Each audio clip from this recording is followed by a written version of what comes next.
dia a todos. Vamos começar com uma oração? Senhor Deus, nós damos graças, Senhor, pela tua fidelidade, pela tua misericórdia, porque as tuas bênçãos se renovam a cada dia. Agradecemos que o Senhor nos tem dado uma igreja, nos tem dado irmãos, nos tem dado comunhão, Senhor. Obrigado porque o Senhor tem nos fortalecido em tempos difíceis. Nós pedimos agora, Senhor, neste dia, que o Senhor nos dê instrução da tua palavra, que o Senhor esteja falando conosco, que o Senhor possa nos confortar mediante a revelação das Escrituras, Senhor. Pedimos isso em nome de Jesus. Amém, Senhor. O evento mais importante, entre aspas, que a gente viu na última semana, qual que foi, assim, em termos de chamar a atenção? Qual foi? O terremoto. Então, nós tivemos um terremoto que se calcula que vai levar à morte de 40 mil pessoas. E não somente a morte, como a crise humanitária para 250 mil, 300 mil pessoas. Então, esse é um evento realmente sério. E junto com esse evento, continua a guerra por procuração entre a Ucrânia e a Rússia, com o número de mortos que ninguém tem a mínima noção, com destruição que ninguém sabe o que está acontecendo de verdade, porque não se fala absolutamente nada. Só se destrói tudo e ninguém fala de parar a guerra. Então, existe todo o interesse em destruição, existe todo o interesse de morte. E toda vez que começa isso, e a gente vê uma situação de guerra, de epidemia, de terremoto, sempre vem, será que agora vem o final dos tempos? Esse é o grande questionamento, tá? A gente vai trabalhar depois do carnaval com o livro de Apocalipse. A gente, infelizmente, tem uma ideia errada de Apocalipse. Por quê? Porque Apocalipse, para nós, na nossa cabeça, toda vez que fala em Apocalipse, vem a ideia de que acabou tudo. Essa é a associação de palavras. E, de verdade, Apocalipse não significa isso. Apocalipse significa revelação. E a carta de Apocalipse foi feita no sentido de dar conforto para a igreja, para dizer que Deus domina a história. Deus é quem comanda os eventos. Que Deus protege a sua igreja e que Deus tem preparado um futuro para a sua igreja diferente. Então, essa é a mensagem básica do livro de Apocalipse. Tá? A ideia de final dos tempos não é um evento totalmente estranho. Dentro de todo o ensino das Escrituras, a gente tem isso. A gente tem essa mensagem. Só que ela se torna mais marcante no Novo Testamento e, particularmente, ela ganha um livro todo próprio, que é um livro muito diferente. A gente sempre deve lembrar que existem estilos literários. Deus se revela mediante a escrita, Deus se revela mediante pessoas. Ele não criou uma língua nova, ele não pegou e criou marcianos para vir falar sobre ele usou pessoas e usou linguagem. E usou linguagem escrita.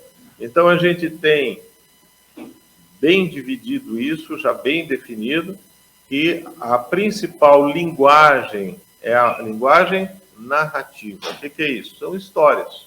Então, a gente tem histórias, romances reais, descritos, por isso que é gostoso ler os evangelhos, gostoso ler o livro de Atos.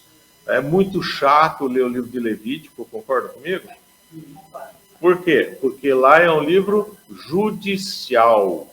É um livro que dá ordens, que coloca regras. Alguém já leu aqui a Constituição de cabo a rabo? Parabéns. É chato de dar dó, não é? É. Por quê? Porque é algo judicial. Então, é algo para ser consultado. A gente tem uma linguagem que é totalmente poética, difícil de entender muitas vezes, que é o livro de Salmos, livro de Cantares, são linguagens poéticas, como exemplo, E a gente tem uma linguagem que é linguagem apocalíptica, tá? Por quê? Porque ela é totalmente simbólica. Então, quem quer entender o livro de Apocalipse como literal vai ter muita dificuldade, porque ele não foi feito com uma linguagem de literalidade.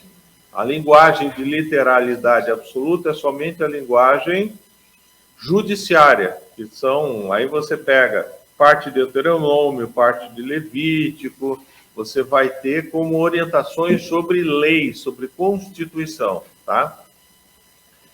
Mas eu estava comentando com vocês que a ideia de final dos tempos não é uma ideia nova, é uma ideia que vem acompanhando toda a revelação da Escritura de maneiras diferentes, em tempos diferentes. E a gente, caracteristicamente, quer a segunda vinda de Jesus.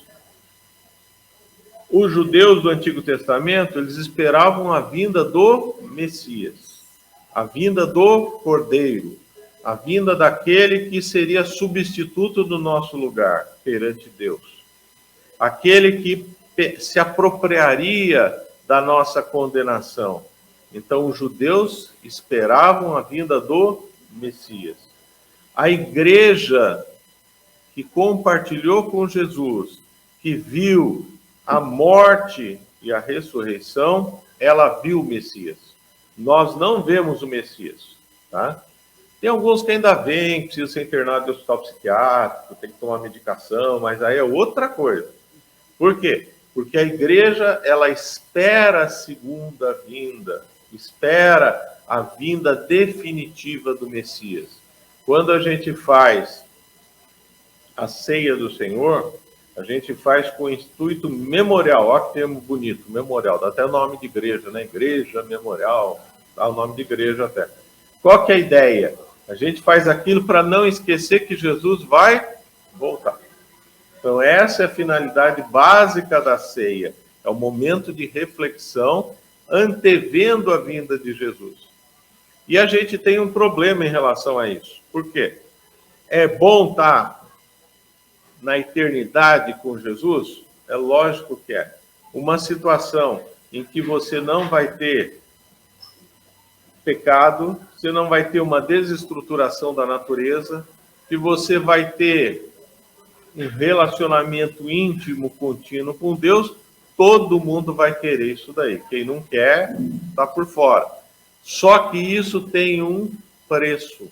Só que isso tem um problema. Qual que é? É o tempo que vai passar, um tempo de angústia, tá?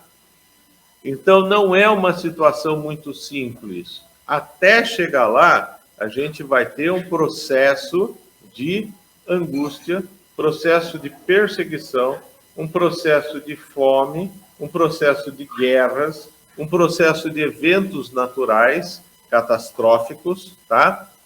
E abram em Amós 5:18 a 20, tem um monte de versículos que fala sobre o dia do Senhor, tá?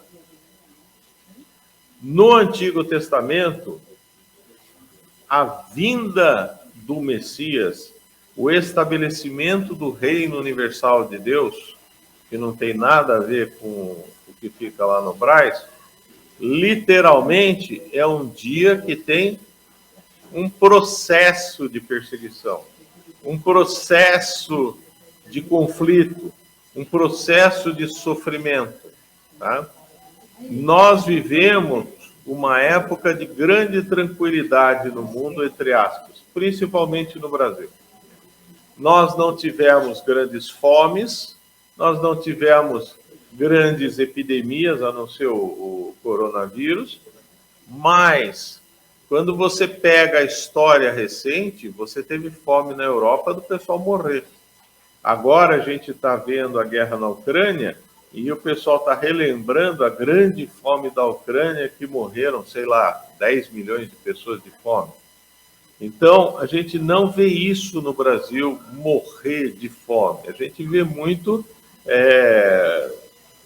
o pessoal até querendo que isso aconteça, até criando mitos, Mas a verdade é que isso não é uma situação que o mundo ocidental vive. A Europa não vive fome, do modo geral, os Estados Unidos não vivem fome, e a América Latina, com exceção da Venezuela, ela não vive fome. Venezuela e Cuba vivem um processo de fome crônica, mas aí é um problema, é outra coisa, tá?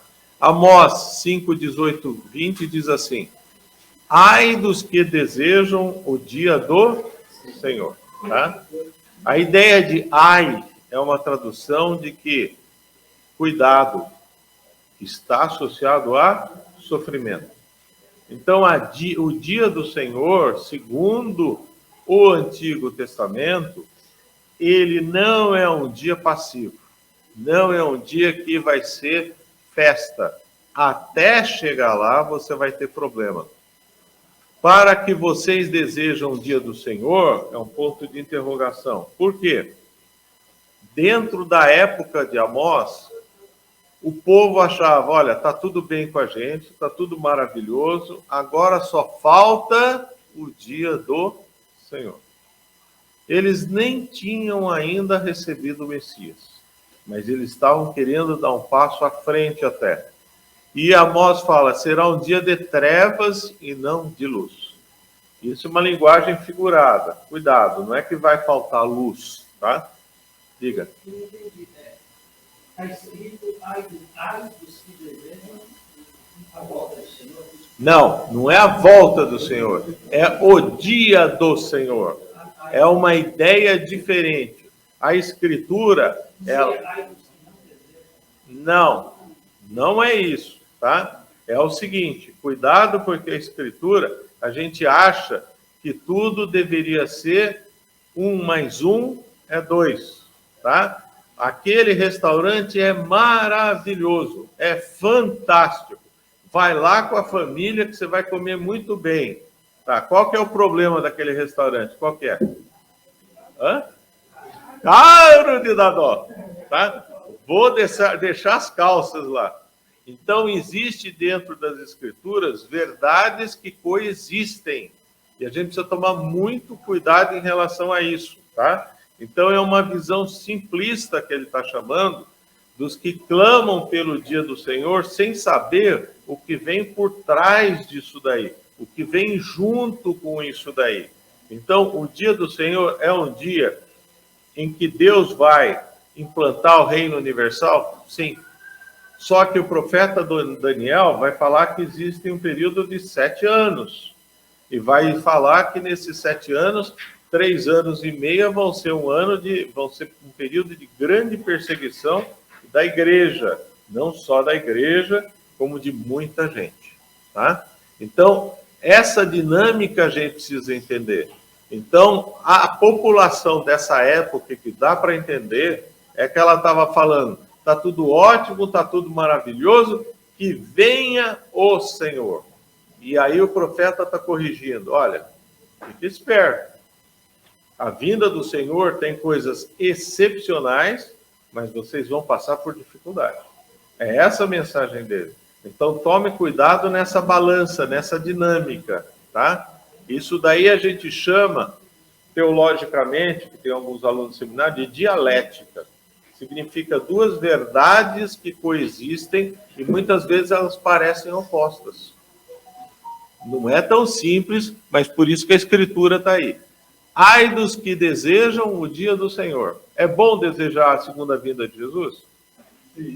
Maranata vem Jesus. Só que existem coisas que vão acontecer até a vinda de Jesus. É isso que o livro de Apocalipse vai falar, e a gente vai também abordar Mateus 24, que fala sobre isso, tá? Para que vocês desejam o dia do Senhor. É um questionamento que ele está fazendo. As pessoas estão clamando o dia do Senhor por um propósito errado. Eles estão querendo que tudo fique bem, tudo maravilhoso, mas esquecem que tem todo um processo em relação a isso. E aí que Amós fala, será um dia de trevas e não de luz, tá? Vai ser um dia de sofrimento. ele está falando de período, não está falando de momento exato, tá? Por isso que você tem que fazer uma avaliação da Escritura e entender o que acontece. Por isso que o livro de Apocalipse é um livro de conforto para a igreja. Por quê? Porque a igreja sofre perseguição naquela época, a igreja vai sofrer perseguição, mas mesmo assim, nós temos o conforto de que Deus está no controle da história. Essa é a mensagem do livro de Apocalipse, tá? E ele continua: será como se um homem fugisse de um leão e lhe saísse ao encontro um urso. Alguém já fugiu de leão aqui? Não! Vocês vão ter que fazer imposto de renda. Tá? Nós não conhecemos leão. Nós não temos a mínima ideia. A gente vê na televisão e fala que gatinho bonito, não é isso? A gente vai no zoológico, vai no Silva Safari e fala, olha como eles são bonzinhos, né? E aí, só que aqueles bichinhos, se ele resolver te dar uma patada, ele te arranca o braço, tá? Teve um vídeo no YouTube que circulou que no Jardim Zoológico lá de Hong Kong, os dois veterinários puseram um coelho e um tigrinho. Viram isso? Não, só eu. Não! Vocês precisam ver, tem umas coisas bonitinhas também. O YouTube não tem só porcaria, esse é do TikTok. Aí puseram por quê? Porque para o chinês, agora é o ano do coelho. E foi o ano do tigre. Tá? Então eles puseram os dois. Olha que gracinha. Puseram um tigrezinho siberiano daquele lá que já deu uns 3 meses. Adivinha o que o tigre siberiano fez com o coelho? Nhaque, tá? Porque é um animal extremamente selvagem e perigoso. Nós não temos isso. Nós não conhecemos. Mas ele está usando uma figura de linguagem. Ah, ó, estou fugindo de um leão. E o que acontece? Encontro com urso. Também a gente não conhece urso, tá? Mas a ideia de que você está fugindo de uma destruição e vem outra coisa e acaba com você. Ou como se entrando em casa, encostando a mão na parede, fosse mordido por uma cobra. Isso a gente conhece bem, né? Cobra a gente conhece. O dia do Senhor será um dia de trevas e não de luz. Será um dia de completa escuridão, sem nenhuma claridade. Então, isso é um alerta que ele está fazendo para quem? Para a igreja. Igreja, cuidado. O dia do Senhor, a gente clama, Maranata, vem Jesus. Mas vai ser um período de associação com perseguição, com certeza, tá? Nós estamos nos aproximando no final dos tempos? Sim, todos os sinais estão aí. Se vai acontecer ou não, não me diz respeito. Mesmo Jesus, quando foi perguntado, da hora, a data, o minuto, o segundo, o que vai acontecer, o que Jesus falou? Não é meu departamento. Quem sabe disso é só o Pai, só Deus, o Pai. Então, a gente tem sinais indiretos, mas a gente não tem certezas, tá? E a gente vai trabalhar um pouco com Mateus 24, trabalhando em relação a isso. Nós vivemos agora um momento anticristão? Sim. Nós vivemos um momento potencial de perseguição da igreja? Sim, com certeza, tá? Eu acabei de escrever um artigo sobre um negócio que parece palavrão, que é ecoteologia. Olha só que coisa bonita, né? Significa a teologia associada à ecologia. Eu não sabia, como a maioria não sabe, mas a maioria do meio acadêmico que mexe com ecologia considera o grande responsável pela crise ambiental o cristianismo. Tá?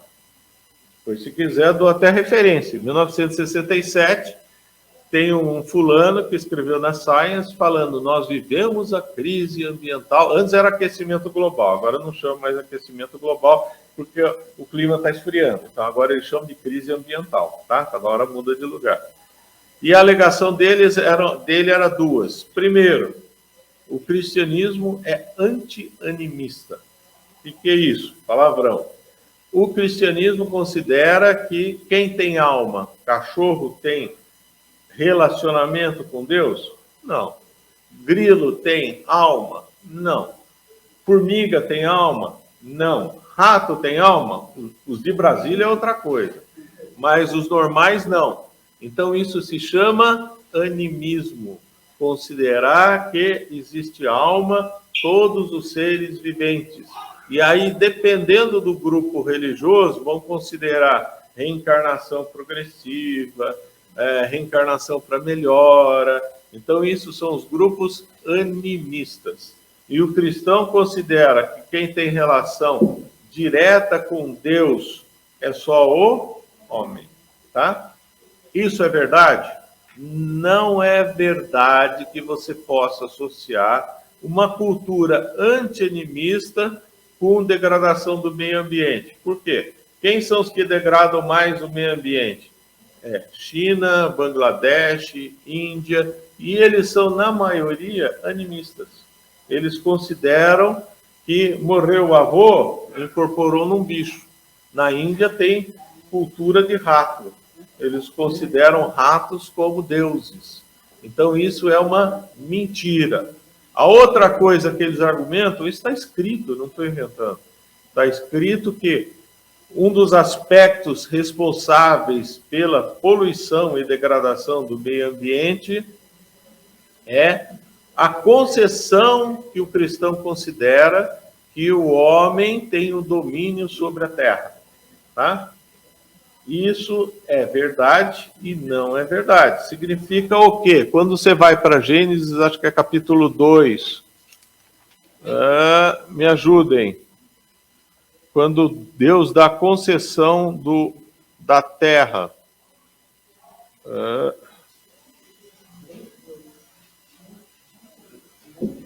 A concessão que Deus dá. Quando fala para o homem que ele vai cuidar da terra. Alan, você que decora todos os versículos. 2,15? Não, não é 2,15. Aí é a queda, 2,15. Não, é 1,28. É 1,28. E Deus os abençoou, eles disse, sede fecundos. É uma coisa que, inclusive, a gente está vendo acontecer ao contrário, tá? A gente está vendo nos tempos atuais que a população está se tornando menos fértil. Então, você pega os países ricos, realmente a Coreia, o pessoal lá está prevendo que em 20 anos a população vai diminuir de 15%, porque eles não têm mais filhos. A média de filhos por casal nos países europeus é de 1,2. Então, nós estamos vendo que já não está acontecendo. Multiplicai-vos, enchei a terra, coisa que o homem normalmente não gosta de fazer, ele gosta de ficar em cidade. Sujeitai-a, dominai sobre os peixes do mar, sobre as aves do céu e sobre todo animal que rasteja da terra. E ele continua dizendo, no 29, disse Deus ainda, eis que vos tenho dado todas as ervas que dão sementes se acham na superfície de toda a terra e todas as árvores em que há fruto, que dê semente nisso, isso vos será para mantimento. E no 30 ele continua falando a mesma coisa. Então isso é considerado teologicamente o mandato da natureza. Significa o quê? Deus deu ao homem a concessão de cuidar do elemento da natureza, tá? Só que o cuidado da natureza não é destruição. O verdadeiro cristão deveria tomar o cuidado com a natureza com responsabilidade, tá? O que a gente tem do ponto de vista da Escritura? A gente vê do ponto de vista da Escritura, depois vai ser bem definido a ideia de você explorar a terra, mas com justiça social. Mas não fala nada na Bíblia da exploração da indústria automobilística. Por que não fala? Porque não tinha. Então, algumas coisas o pessoal precisa ter bom senso, tá? O livro dos Mormons fala que quando eles chegam à 13ª tribo nos Estados Unidos, que lá eles encontraram cavalo. Só que não existia cavalo nos Estados Unidos. A Bíblia não. A Bíblia é bem coerente e ela fala de verdades históricas. E aí você vai ver que existe o domínio sobre a terra, sobre a criação transferida ao homem? Existe. Deus é um Deus criador. Deus é um Deus que não se omite da criação, ele sustenta a criação, ele participa da criação em tempo integral, só que deveria existir um processo de justiça. Onde a gente vê isso? A gente vai ver no famoso Sábado da Terra. Já ouviram falar nisso daí? A cada 6 anos, o 7º ano, não se deveria explorar a terra comercialmente. Você deveria deixar a terra cultivada, mas a população deveria, pobre, que passasse fome, ir lá e recolher a produção. E também nesse 7º ano as dívidas deveriam ser perdoadas. Só que como eles são judeus, já existe a previsão que só deveria perdoar a dívida entre os judeus. Para os não-judeus não deveria perdoar. E o sábado da terra, ele é um princípio. Por quê? Porque já você vai ter dentro de toda a legislação judaica prevista no Pentateuco, nos 5 primeiros livros da Bíblia, que você deveria, na sua casa, todo ano, com a colheita, deixar uma parte para aquele que não tivesse comida. E a cada 3 anos, você deveria reforçar isso. Então, a Escritura deixa bem claro, e Jesus repete, que no mundo sempre vai ter pobre. Sempre. A gente tem a agenda 25, 30, não, é 2030, né? 2030. Que a ONU colocou que no ano de 2030 não haveria mais fome no mundo. Isso é uma verdade? Não. Porque a fome é multifatorial. Tem gente que é doente mental, que passa fome. Tem gente que perde tudo. Tem gente que é incapaz de trabalhar. Então, a proposta do Antigo Testamento é que não exista a fome no meio do povo judeu, mas não a pobreza. Nós admitimos a fome dentro da igreja? Não, nós não admitimos. Não deveria. A gente não deve deixar ninguém da igreja passando fome. A gente deve participar. Uma curiosidade, assim, eu sempre penso isso que o senhor está falando. Existe a Agenda 2030 aí, essa agenda da ONU. Nós estamos em 23, ou seja, faltam 7 anos para essa Agenda 2030. Aí nós estamos nessa expectativa aí de que possa, de perseguição dos cristãos, ainda mais porque, estou falando do Brasil, esse novo governo ele foi muito criticado no passado por alguns cristãos da mídia. Então, para eles perseguirem os cristãos agora, a probabilidade é muito forte. Aí a gente vê as guerras, a gente vê o terremoto do jeito que eu falou, e a gente vê 7 anos com uma agenda que é meio nebulosa, aquela agenda, quem quiser ler também, é interessante ler a agenda 1. Então, a minha ideia é que sim, tem muita coisa acontecendo que mostra que está muito perto. Quando vai ser? Não sei. Perfeito. E isso é uma coisa que a gente sempre tem que ter em mente. Pode acontecer a qualquer momento o disparo final. Não nos cabe ficar discutindo horário, data. Mas que tudo está próximo, tá. E o cristianismo é frontalmente contrário a uma ética moral que está se colocada aí? Sim. Tá? Hoje se valoriza muito o transexualismo. O cristianismo é favorável ao transexualismo? Não. Por que não? Porque a gente considera fora da ética da criação. Tá? Abram em Mateus 24. A gente vive um momento muito estranho em que a ética do cristianismo, a moral do cristianismo, ela é fortemente combatida, tá? Ela é combatida não somente nos meios não cristãos, como também no meio cristãos. No meio cristão, a gente tem uma famosa teologia, que é a teologia do teísmo aberto, ou teologia do processo, que algumas igrejas batistas já adotaram, inclusive, que falam, olha, Deus falou até um certo momento, agora o homem é responsável por fazer o destino dele. Então, as coisas das Escrituras não são mais válidas, porque nós podemos reescrever a nossa própria história. Isso é a teologia do processo, tá? Mateus 24, 1.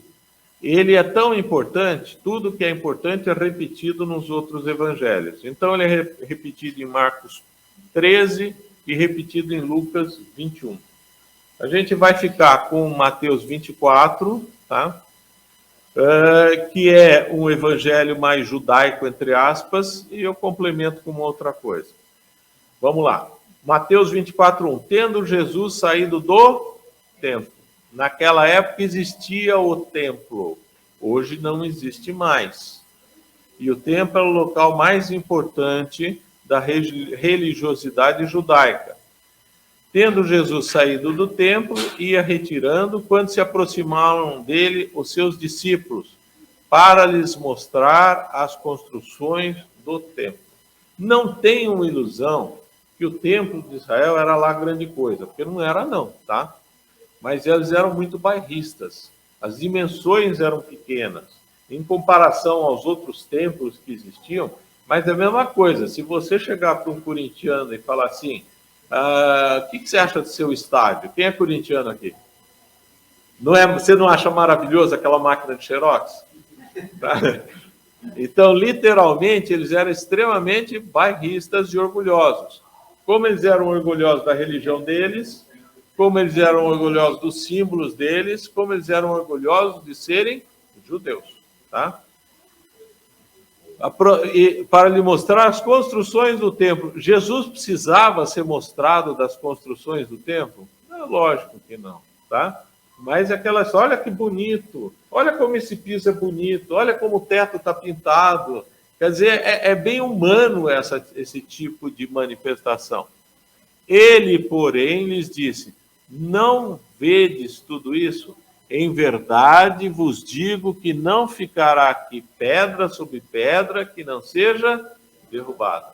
O que ele está falando? Ele está falando uma visão profética que o templo ia ser destruído no ano 70. Lá na frente os romanos pegam e destroem o símbolo do judaísmo. E nunca mais é construído o templo. O que eles têm hoje em dia, o famoso Muro das Lamentações, quem tiver curiosidade, entre no Google, simplesmente era a parede dos estábulos, porque toda a parte superior onde ficava o templo, hoje tem a famosa mesquita de, quem lembra? Omã, tá? Que é um símbolo máximo do Islã, é um dos símbolos. Israel foi totalmente... Jerusalém foi totalmente destruída e depois ela foi reconstruída pelos muçulmanos. Por quê? Porque Jerusalém sempre foi uma Disneylândia para a religião. Sempre o pessoal ia lá passear, tanto muçulmano como judeu. Então, um dos califas no século VII reconstruiu para fazer um local de imigração, um local de romaria. Então, esse negócio de ir a Aparecida do Norte, de ir para o Templo de Salomão, o pessoal ia para Jerusalém do mesmo jeito. E o pessoal vai hoje em dia, né? Vai lá, hoje tem até, quem quiser, existe até pastor, não sei se vocês já ouviram falar nisso, né? Você tem pastor e você tem pastor. Tem pastores que fazem turismo, que vivem de fazer turismo. Então a gente chama eles de pastor, tá? Tem até agência de turismo própria, mas essa é outra história, tá? Ok. No versículo 3, no Monte das Oliveiras, achava-se Jesus assentado. Quando se aproximaram deles os discípulos, em particular, ou seja, esse é um assunto que não era público, era um assunto restrito, e lhe pediram: dize-nos quando sucederão estas coisas e que sinal haverá da tua vinda e da consumação dos séculos. Opa! Eles foram pedir alguma coisa, deixando bem claro que isso não é uma doutrina essencial, que deve ser conhecida, mas não é a base do cristianismo. E eles perguntam: quando vai acontecer o final dos tempos? E qual será o sinal? Ou quais serão os sinais? E o versículo 4, ele de cara fala: vede que ninguém vos engane. Dentro do pensamento judaico, quando ele fala isso, ele já está dizendo outra coisa ao mesmo tempo. Isso é típico do judaísmo, tá? Da literatura judaica. Vede que ninguém vos engane significa: vai ter gente que vai tentar enganar vocês, tá? É um reforço literário. Porque muitos virão em meu nome dizendo: eu sou o Messias, eu sou o ungido, e enganarão a poucos. Muitos. Vai ter muita gente enganada, tá? Como tem muita gente sendo enganada em igrejas por aí atualmente. Não que se apresentem como Messias, mas se apresentem como apóstolos, como sei lá o quê, patriarca, né? Agora tem patriarca, né? A bispa, tá? Então, a Escritura fala que a gente jamais deve proibir isso. Uma coisa que o catolicismo fez na base do mata aqui, mata ali, tá? Mas a gente deve saber muito bem que existem falsos profetas, falsos messias, e são enganadores. Versículo 6, e certamente ouvireis falar de guerras. Aí vem algumas coisas que vão acontecer, estavam acontecendo já naquela época, tá? Guerras, rumores de guerras, só não é declarada, mas Rússia, Índia e China já fizeram pacto, e Coreia do Norte, tá? Enquanto que a Europa faz um pacto com os Estados Unidos. Então você já tem isso daí definido, tá? E haverá fomes, haverá fome. O pessoal está prevendo. Não só por previsão de fome por causa da guerra, mas se o pessoal implanta essa agenda ecológica como eles estão querendo implantar, a gente vai ter fome. Por quê? Porque eles estão querendo colocar uma agricultura totalmente natural, que não tenha mais fertilizante, que não tenha mais defensivo agrícola, que não tenha pesticida. É ótimo do ponto de vista de linguagem. Qual que é a produtividade que você vai ter com isso? 20 vezes a menos? 10 vezes menor? Você não sustenta a população com uma agricultura natural, tá? Esquece. Quem conhece um pouco de economia, na década de 70 teve um economista que ele fez uma projeção do crescimento populacional e a projeção da capacidade de produzir alimentos. E a conclusão dele passou de 6 bilhões, o mundo morre de fome. Ele estava certo. Só que aconteceu o seguinte: uma revolução agrícola. Então, hoje a gente tem uma revolução agrícola nos Estados Unidos, tem uma revolução agrícola no Brasil, que tem mesmo, o Brasil tira 3 produções por ano na terra, e a gente está vendo na Europa uma agenda essencialmente política. A Alemanha está para proibir o uso de fertilizante. O que vai acontecer? Vai ter uma queda na produção tremenda.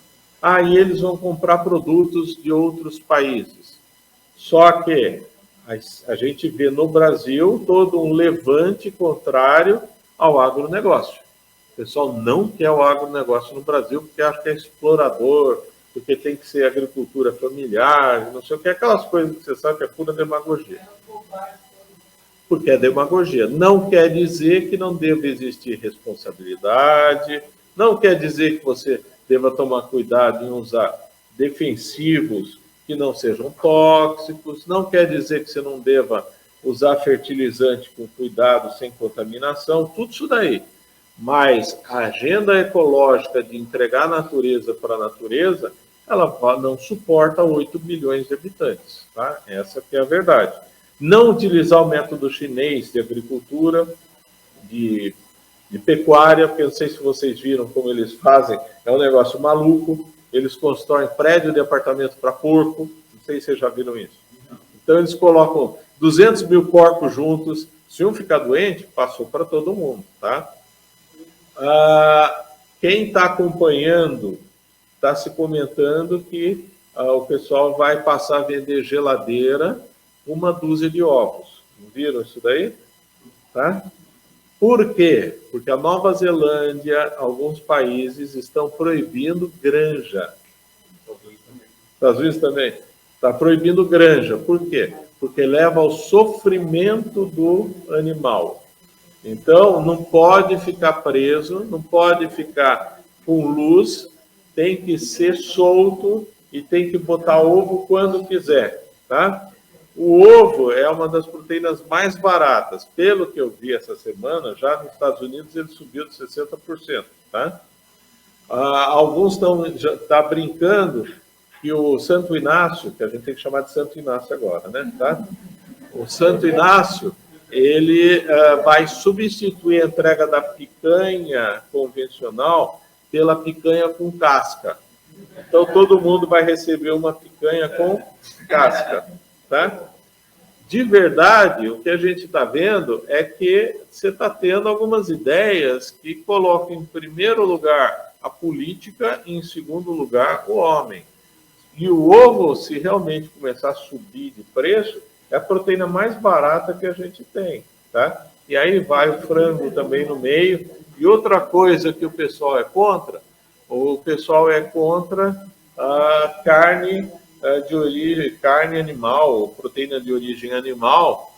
Por quê? Porque leva o animal a sofrimento no abate, tá? Não vou discutir que tem gente aí que exagera. Tem gente por aí em abatedouro que mata o boi, enquanto ele está vivo, já vai cortando. Mas tem uma coisa por trás disso daí, tá? Não pensa que a parte econômica não está por trás, porque está. Então, hoje o pessoal está desenvolvendo em laboratório carne sintética. Já viram isso daí? Ela está pronta. Ela só não entra no mercado porque é muito caro. Se a carne de vaca começa a ficar muito cara, eles vão vender isso daí.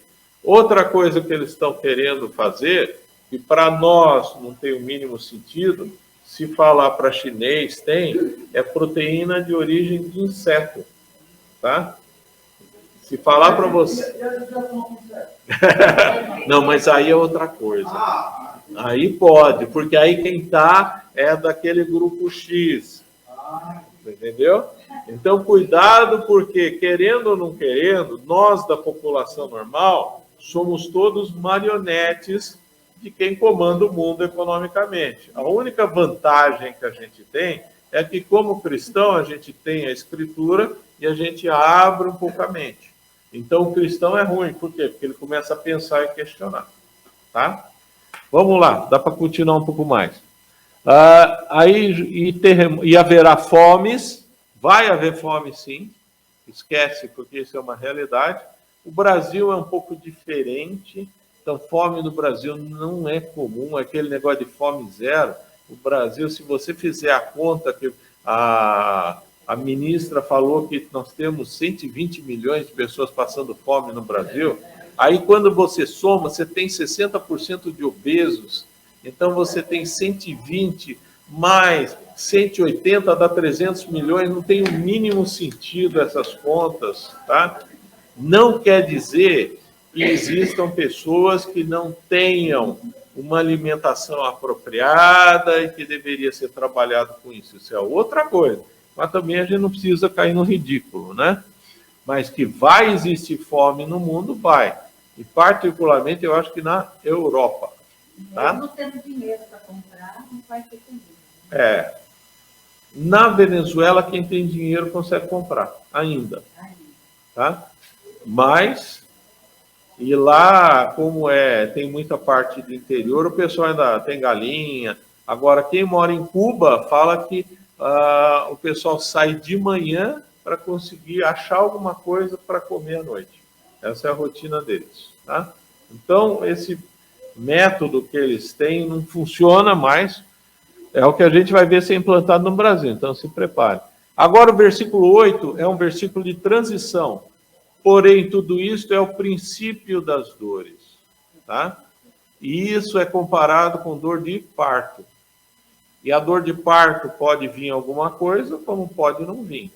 Então, não é obrigatório que esses sinais realmente sejam sinais do final dos tempos, porque Jesus está respondendo isso, tá? Só que ele faz uma mudança. Então, a ideia de, a partir disso, depois sereis atribulados. Ele está falando para quem isso? Para nós. Nós vamos ser perseguidos? Vamos. Tá? Nós vamos ser perseguidos por ideias, nós vamos ser perseguidos por comportamento. Lucas, você casou com uma mulher. Que absurdo! Entendeu? Ele ficou até vermelho. Mas isso acaba sendo uma realidade. Em ambiente corporativo, que tem um monte de gente, o pessoal fala assim, mas você é heterossexual? Como? Nas universidades está acontecendo isso. Tem jovens que têm se queixado dentro das igrejas que falam assim, olha, o pessoal fala que eu tenho que experimentar relacionamento com rapazes. Senão eu estou por fora da realidade. Viu o edital lá na Bahia, saiu o edital lá para ocupar um cargo lá, alguns cargos, e hétero não podia se inscrever no edital.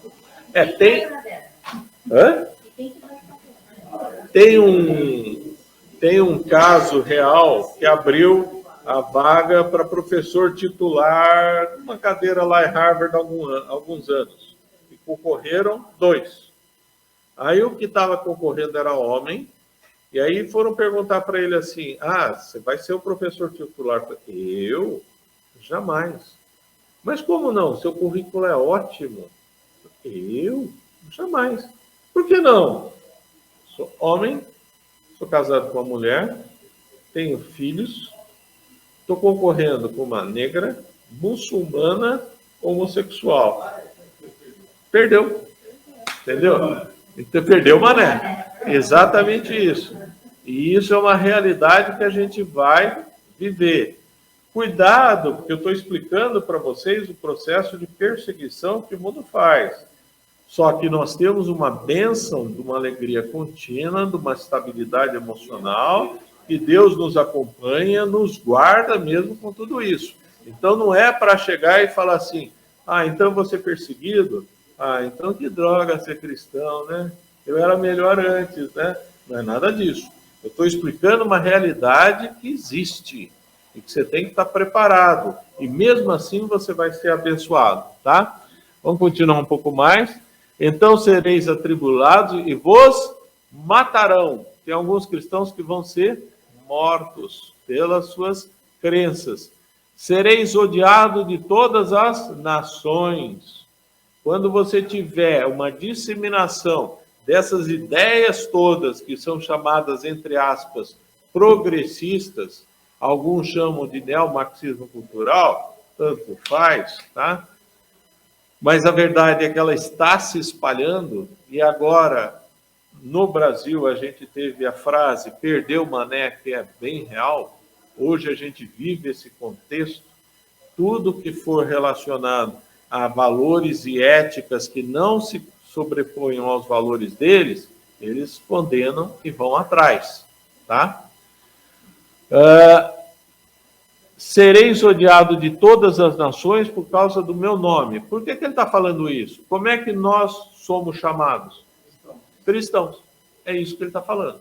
Ele não está falando, eu fico falando que eu sou de Jesus. Não, é porque você é cristão, tá? Nós somos cristãos. Nesse tempo, muitos hão de se escandalizar, trair e odiar uns aos outros, tá? Eu acho que já começou. Já começou dentro das igrejas e dentro das famílias. Isso aconteceu na época do nazismo. Na época do nazismo, as igrejas, 99% delas se tornaram igrejas nazistas. Famílias inteiras foram destruídas ideologicamente. E dentro da igreja, a gente está vendo, apesar que a igreja deveria ter o mesmo pensamento, não quer dizer que você não possa ter diversidade, mas você deveria ter o mesmo pensamento, a gente começa a ter diferenças de pensamento muito antagônicas, muito diferentes, muito díspares até da ética e da moral, tá? Então é complicado. Exemplo disso que a gente teve há 2 anos atrás, teve um casal de homossexuais que foi nomeado diácono de uma igreja batista. Deu o maior quebra-pau dentro da denominação batista. Por quê? Ou excluía essa igreja, ou muitas igrejas iam se desfiliar da Convenção Batista.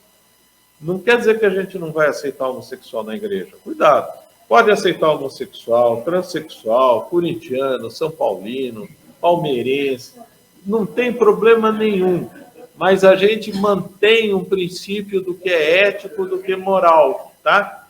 Existem alguns casais homossexuais que têm frequentado a igreja? Tem. Se alguém for bater boca com eles, pode estar certo que eu vou dar um pega daquele tamanho de um bonde. Agora, a gente sempre vai falar qual que é o modelo ético de Deus. Entenderam o que eu estou querendo dizer? Tá? Se entrar um alcoólatra aqui, o que a gente vai fazer? Dá um banho nele, de água gelada.